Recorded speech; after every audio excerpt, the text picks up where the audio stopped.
Hello everyone, मैं हूं अभिषेक sir. और आज मैं तुम लोगों के लिए लेकर आया हूं पॉलिटिकल साइंस का lecture. This is the first lecture that I am going to deliver, so slightly nervous but let's see how it goes. जो टॉपिक हम लोग आज स्टार्ट करने जा रहे हैं, सॉरी, टॉपिक स्टार्ट करने से पहले मैं बुक मेंशन करना चाहूंगा। हमारे ट्वेल्थ के पॉलिटिकल साइंस में दो बुक्स आती हैं, जिसमें फर्स्ट बुक जो है हम लोग जनरली बच्चों को पढ़ाते हैं, that is contemporary world politics. And जो सेकंड बुक है उसका नाम है politics in India since independence. And generally ये देखा गया है कि जो बच्चे सेकंड बुक पे लेके थोड़ा ज्यादा कंसर्न रहते हैं, क्योंकि उसमें डेटाज एंड फैक्ट्स ज्यादा हैं, क्योंकि सारा का सारा थोड़ा सा हिस्टोरिकल कॉन्टेक्स्ट आता है उसमें, क्योंकि हम इंडियन पॉलिटी को ध्यान से समझते हैं, उसकी हिस्टोरिकल बैकग्राउंड को समझते हैं। तो जो बुक मैंने इसलिए जानबूझ के चूज करी है ताकि तुम लोगों को रिवीजन के दौरान आसानी रहे। तो बुक का नाम है politics in India since independence और चैप्टर का नाम है चैलेंजेस ऑफ नेशन बिल्डिंग। ठीक है, स्लाइटली डिटेल्स, थोड़ी सी डिटेल्स मेरे बारे में, सो दैट तुम्हें पता रहे कि तुम्हें कौन पढ़ा रहा है और तुम किससे पढ़ रहे हो। चलिए शुरू करते हैं हमारा first chapter. So challenges of nation building हमें उस समय में लेके जाता है जब हम लोग आजाद हुए थे, पर आजाद होने के साथ साथ हमारे लोगों ने, हमारे लीडर्स ने क्या कीमत चुकाई थी। What was the political background, उस समय क्या इवेंट्स हो रहे थे, क्या मिसहैपनिंग हो रही थी, और किस सिचुएशन में जो ब्रिटिशर्स थे इंडियंस को छोड़कर गए थे, not only people living in India, also in Pakistan.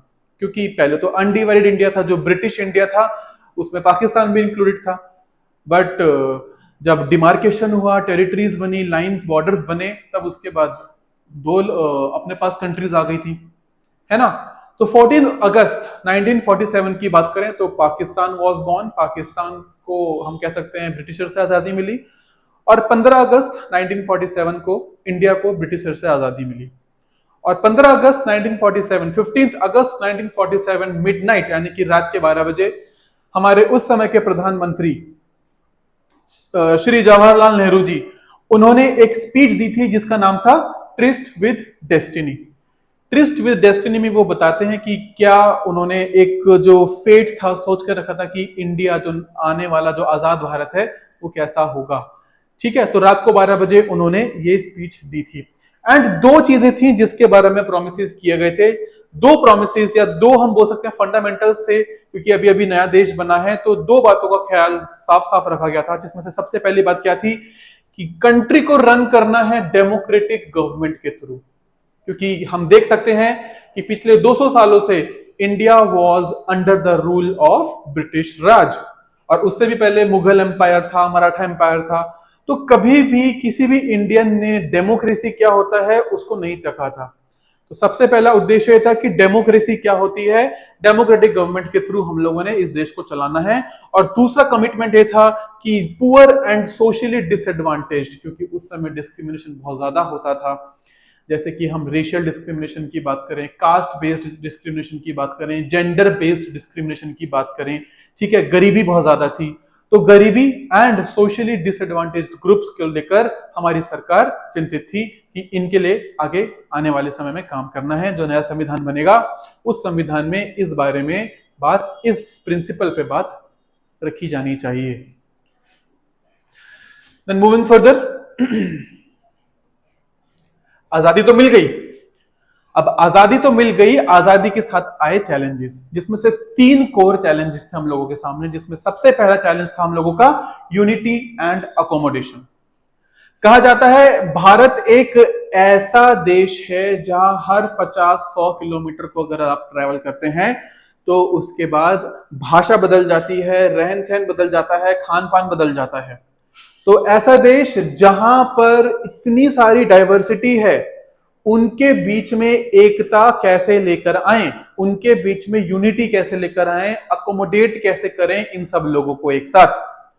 ठीक है, अदरवाइज अगर आप दूसरे वेस्टर्न नेशंस को देखें तो वहां पे हम रिलीजन देखते हैं, रिलीजन सेम है, यूनिफॉर्मिटी है। बट अगर आप हमारे यहाँ देखते हैं तो हमारे यहाँ डाइवर्स रिलीजन है, डाइवर्स कल्चर है। तो सबसे पहला चैलेंज ये था कि कैसे हम इन सभी लोगों को जो अलग अलग कल्चरल बैकग्राउंड से आते हैं, रिलीजियस बैकग्राउंड से आते हैं, कैसे हम इनको अकोमोडेट करेंगे। सो इस बात का खासम खास ध्यान रखा गया था कि इंडिया में रिप्रेजेंटेटिव डेमोक्रेसी आएगी। रिप्रेजेंटेटिव डेमोक्रेसी का मतलब यह हुआ कि यहाँ की जो जनता है, यहाँ के जो सिटीजन्स हैं, वो अपने लोगों को चुनेंगे यूनिवर्सल एडल्ट फ्रेंचाइज की मदद से, यानी कि राइट टू वोट। बिल्कुल, लोगों को वोट देने का अधिकार दिया जाएगा और लोग डिसाइड करेंगे कि कौन हमारा नेता बनेगा। पार्लियामेंट्री फॉर्म ऑफ गवर्नमेंट, जो कि हम लोगों ने ब्रिटेन से एक्वायर करा है, ये प्रिंसिपल ब्रिटेन से हम लोग कह सकते हैं कि हमने ये सिस्टम एक्वायर करा है। तो पार्लियामेंट होगी, संसद होगी, और जो डेमोक्रेसी होगी वो रिप्रेजेंटेटिव डेमोक्रेसी होगी।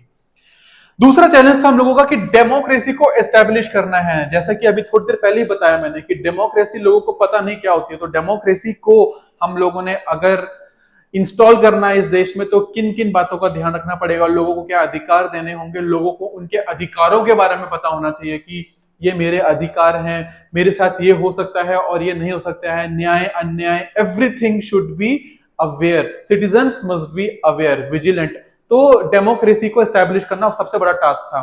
Establishing a representative democracy based on the parliamentary form of government, ensuring fair political competition and universal franchise.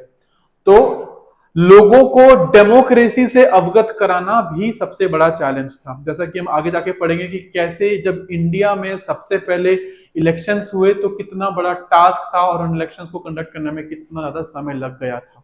आगे की बातें बाद में जानेंगे। तीसरा चैलेंज था हमारे नेताओं के सामने कि जो इकोनॉमिक डिस्पैरिटीज है, यानी कि जो रिच एंड पुअर गैप है वो बहुत ज्यादा है। गरीब लोग ज्यादा थे, गरीबी बहुत ज्यादा थी हमारे देश में। उस समय आजादी जब हमें मिली थी तब उस समय अंग्रेज सब कुछ नोच कर चले गए थे हम लोगों को। तो सबसे बड़ा चैलेंज ये था कि वापस से लोगों के पास रिसोर्सेज कैसे आए, लोगों के पास नौकरी कैसे आए, लोगों के पास पैसा कैसे आए, लोगों को गरीबी से कैसे बाहर निकाला जा सके। तो social welfare was the next challenge कि कैसे लोगों तक हम लोग समाज का कल्याण का काम करें और लोगों को अपलिफ्ट करें। मूविंग फर्दर,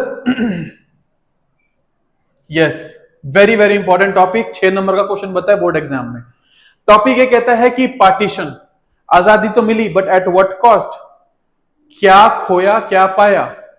खोया हमने एक अनडिवाइडेड भारत, जो पहले इंडिया था, पाकिस्तान था, बांग्लादेश भी था आज का, बट उसको लूज करना पड़ा और तब जाके हमें आजादी मिली। So partition was a very painful process. और पार्टीशन हुआ क्यों? पार्टीशन का मेन कारण क्या था? पार्टीशन का मेन कारण था मुस्लिम लीग में जो सबसे बड़े लीडर थे मोहम्मद अली जिन्ना, उनकी 2 नेशन थ्योरी। उनका कहना था कि जो मुस्लिम्स हैं वो माइनॉरिटीज में हैं, उनकी बातें नहीं सुनी जा रही, उनके अधिकारों की बात नहीं की जा रही है।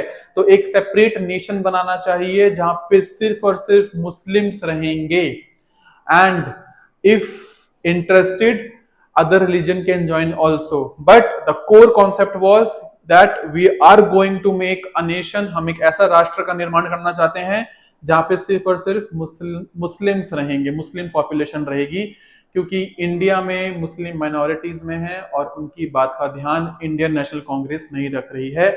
ऐसा कहना था मोहम्मद अली जिन्ना का। ऑल्दो इंडियन नेशनल कांग्रेस के लीडर्स नहीं चाहते थे कि भारत का विभाजन हो, पार्टीशन हो, बट सैडली उनको एंड में मानना पड़ा, तब जाके हम लोगों को आजादी मिली। सो 2 nation theory was the main cause जिसकी वजह से पार्टीशन हम लोगों को देखने को मिला। गाइडिंग प्रिंसिपल रिलीजियस मेजॉरिटी, बिल्कुल जो मुसलमान हैं वो पाकिस्तान जाएंगे और जो नॉन मुस्लिम्स हैं या फिर जो हिंदूज हैं बेसिकली वो इंडिया में रहेंगे, ऐसा बोला गया था, इसलिए 2 नेशन थ्योरी इसका नाम था। Muslim majority areas formed Pakistan, the rest stayed in India. This massive division led to unprecedented communal violence. यानी कि किसी ने नहीं सोचा था, किसी ने एंटिसिपेट नहीं किया था कि ये थ्योरी, ये जो 2 नेशन थ्योरी जो डिमांड है और जो पार्टीशन होने वाला है, इस पार्टीशन की वजह से आने वाले समय में धर्म के आधार पर दंगे होना शुरू हो जाएंगे, सामुदायिक हिंसा बढ़ जाएगी, कम्युनल वायलेंस हो जाएगा। दोनों गुटों के बीच में जो पहले यूनिटी थी वो खत्म होने लगेगी, दोनों एक दूसरे को जान को लेकर बहुत ज्यादा उतारू हो जाएंगे। कम्युनल वायलेंस हो गया, wide spread trauma, killings and forced migration of millions. लाखों लोगों को इंडिया से पाकिस्तान, पाकिस्तान से इंडिया ट्रैवल करना पड़ा, माइग्रेट करना पड़ा, ट्रैवल नहीं बोलेंगे, माइग्रेट करना पड़ा।